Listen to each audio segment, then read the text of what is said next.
Okay, so magandang umaga po. Ayoko na po talaga sana gumawa ng video.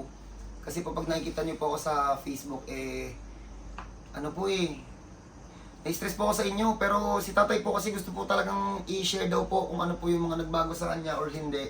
Ay yung mga nagbago na nawala or what. Lahat po gusto niyo daw po sabihin. Ano ba tayo mga nagbago tayo? Sa totoo lang, Ano muna tayo yung sakit niyo tayo nung pumunta kayo dito tayo? yung sa akin, ang iniinda ko, yung hangin dito, abot. Akala ko sakit sa puso eh.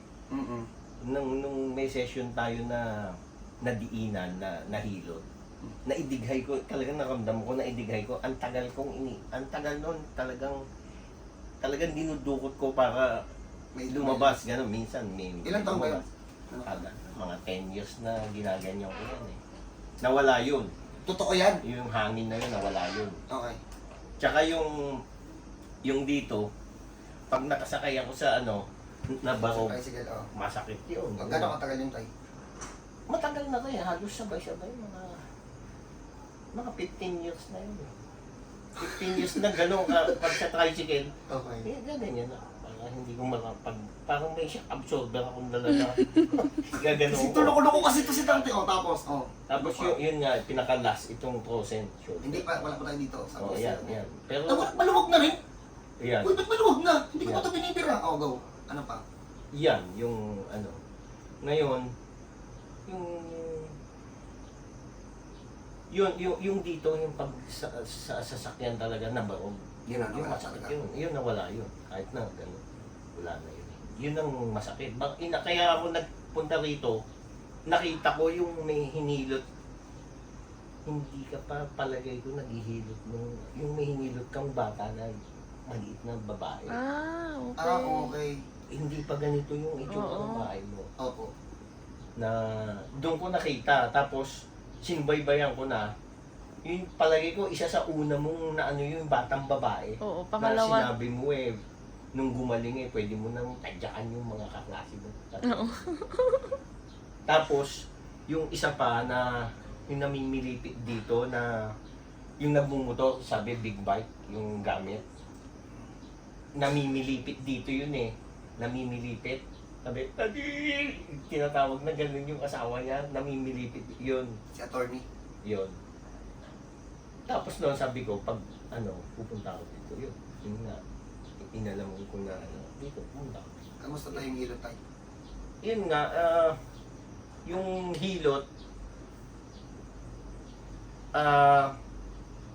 kailangan yung hilot mo na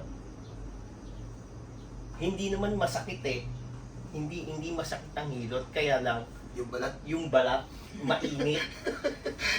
Mainit yun. Kasi hindi nararamdaman din namin pag nilagyan mo lang hindi epektibo. Yes, tay. Tama po. Dudulas talaga. Dudulas lang. Mm. Kaya titiisin mo yung init ng balat sa balat. Opo. Yun ang kailangan matiis mo yun. Ayan para tayo, be transparent tayo. Ano pa po tayo? Yun nga, tsaka yung technique, iba to May mga chiropractic, iba. Meron talaga. Pero ito, sa nakita ko, sa naramdaman ko, yung yung pagbubuka, binuka mo, tapos binukang gano'n, tsaka ibinalik, inilak ulit. Yun yung nakita ko, yung inilalak niya ulit. So, paano po namin yung ginagawa? Ayoko na po kasi ipakita sa inyo kung paano ko yung ginagawa. Ayoko na talaga. Ang dami po kasing gumagaya sa amin, tas at the end of the story, kami po yung napapasama Sa totoo lang, ayoko talagang gumawa ng video na to, pero dahil kay tatay kasi, gusto niya daw po kasing ipakita sa i-promote yung mga Ako nag-request nito na ilagay sa YouTube para naman yung kagwapuhan nito maanggihan man lang ako.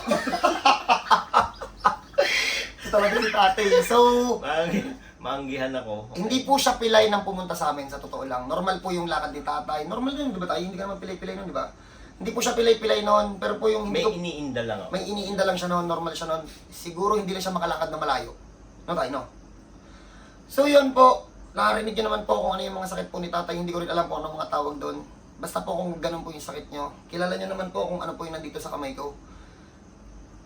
Welcome po ulit. Welcome po lahat dito kahit sino po. Uulitin ko po, kahit sino welcome po.